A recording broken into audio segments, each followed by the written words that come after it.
Today, we will be studying about the natural or the direct method. The direct method came as a response against the traditional cum grammar method. The learning of a language has its main purpose, the purpose of expression, that is, communication of ideas. This includes understanding this point in definition leads to what is called the direct method.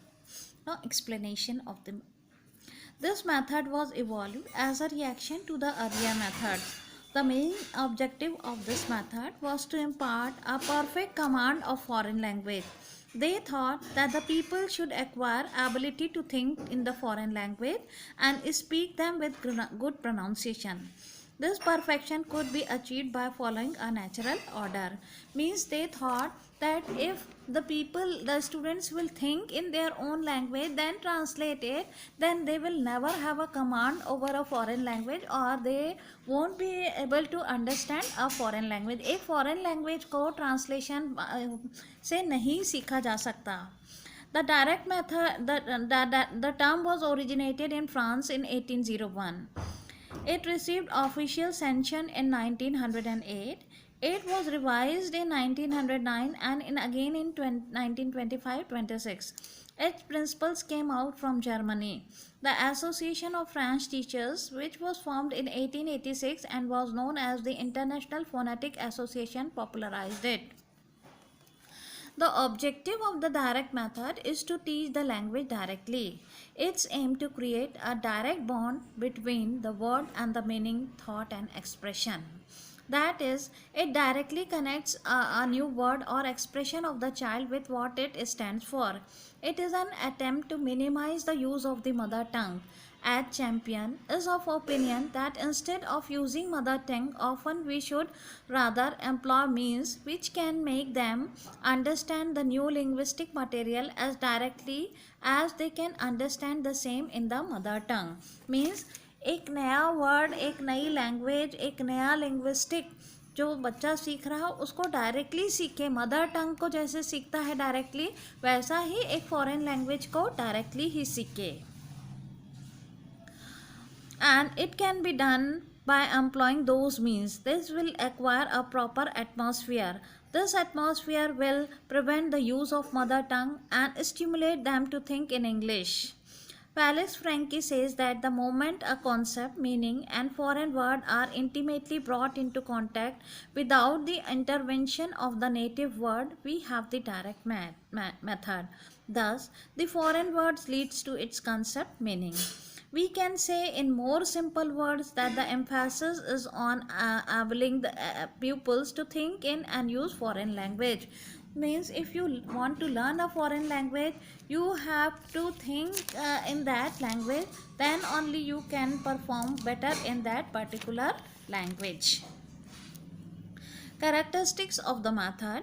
We have seen that the direct method aims at creating a direct bond between words and ideas and between thought and expression.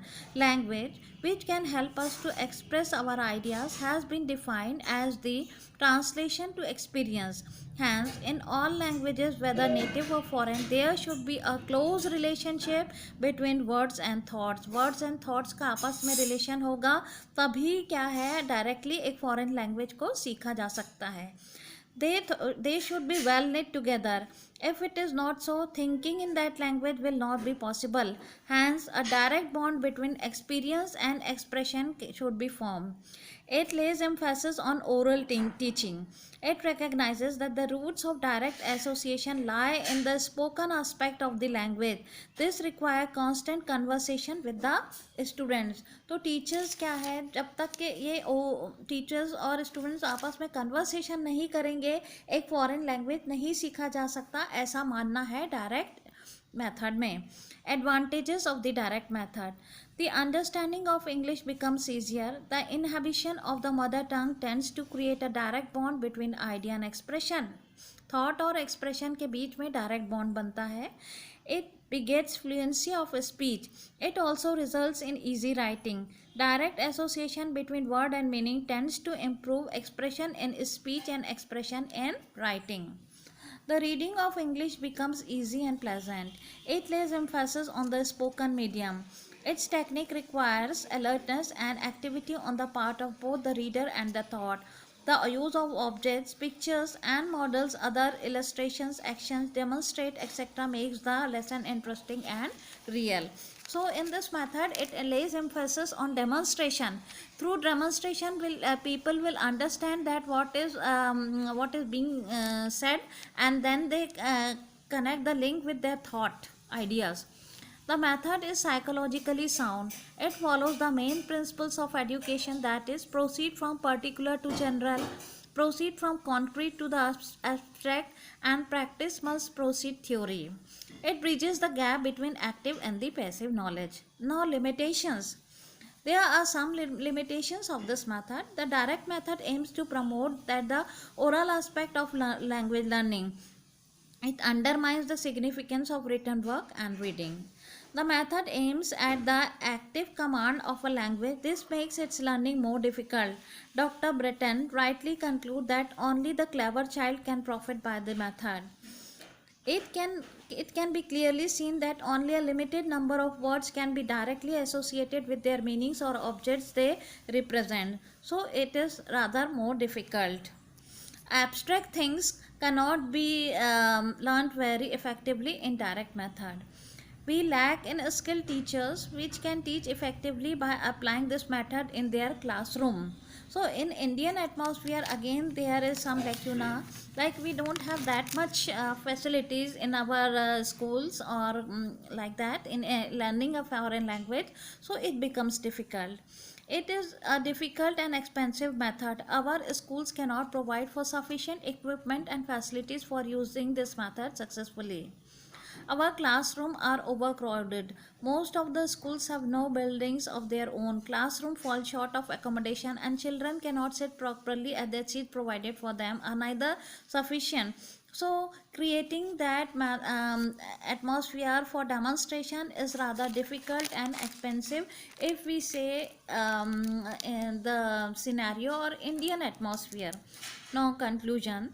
The limitations of direct method, however, are many, yet the method can be practiced at least at the lower and at the middle stages where less explanatory device in teaching is required. This should be practiced to achieve better result, to prepare a sound background of the oral work at the earlier stage, and to minimize its future difficulties. If attempted at in the right manner and in the right spirit, it works and its results are highly satisfactory. It offers most opportunities for speech, which is essential for laying a firm basis for acquiring linguistic habits. Direct association, says Professor V.K. Gogar, between the word and the thing mean gives better results than translation. So, we have seen that the direct method is based on direct learning. Like हम जो problem face करते हैं कि हमको एक English का क्या है स्ट्रक्चर आता है, ग्रामर आता है, लेकिन हम बोल नहीं पाते क्योंकि हम क्या है मन में पहले ट्रांसलेट करते हैं और उसके बाद उसका ग्रामर देखते हैं सही है कि नहीं और उसके बाद बोलने की कोशिश करते हैं. तो डायरेक्ट मेथड से जो स्पीकिंग इंग्लिश है वो आसान हो जाएगी.